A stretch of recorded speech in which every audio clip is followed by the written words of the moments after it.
In one corner is Godzilla. He's a monster. He's scary. He destroys San Francisco. In the other corner, our resident movie critic, Matt Perrone. Also scary, but he did not destroy San Francisco. Here's his review of the movie. So, I finally broke down and went to see Neighbors this weekend. It was funny, but not as funny as I hoped. But let's be honest, that's last week's news. All anyone wants to hear about is the giant lizard smashing through the box office numbers. I'm going to go ahead and warn you, this one's going to be hard to review without giving anything away.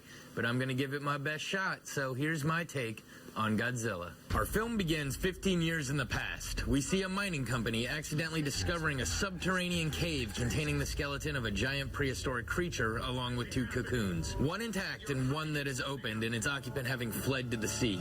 Meanwhile, in Japan, we see an engineer, Joe Brody, played by Bryan Cranston, managing a nuclear power plant. He is so caught up in recent seismic activity that he forgets his own birthday. He sends his son to school and heads to the plant with his wife. His fears prove justified when at work, the reactor goes into meltdown, trapping his wife on the wrong side of the containment barrier, ending her life, and beginning a giant quarantine of the area. Fast forward to present day. The son, Ford, returns to his family after a 14-month deployment as an explosive expert. Upon returning, he learns that his father has been arrested in Japan for trespassing in the quarantine area. Upon arriving in Japan to help his father, he learns that the seismic activity of 15 years ago has started again and agrees to return to their old home for answers. After being captured, the two discover scientists monitoring a cocoon feeding off of radiation. Of course, at this point, all heck breaks loose as the cocoon hatches a deadly creature dubbed a Muda. Trying to track it and destroy it, the military learns of another similar creature that is hatched in America.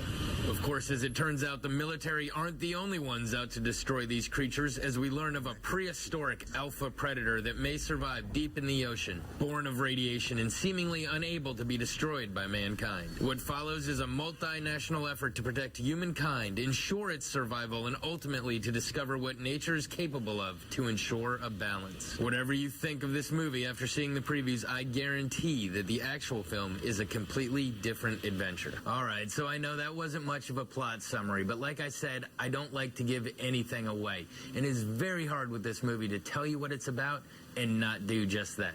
I thought the CGI was fantastic, and it was by far the best looking Godzilla I have ever seen. Andy actually went and saw it with me, and we both agreed that it's worth seeing and it's a good movie. But that being said, there are several major plot holes, and you leave thinking that humans are incredibly stupid. At least now we know why Johnny O moved to Tokyo. He forecasted that Godzilla was coming here. Andy, I know you're a fan of the show, and with Walter White being a character in this film, I really wanted to say something like it was about a giant lizard breaking things and that was bad, but I'm better than that. So I decided to go with Bryan Cranston learns very early on that prehistoric creatures don't mess around. Wow, that was bad too.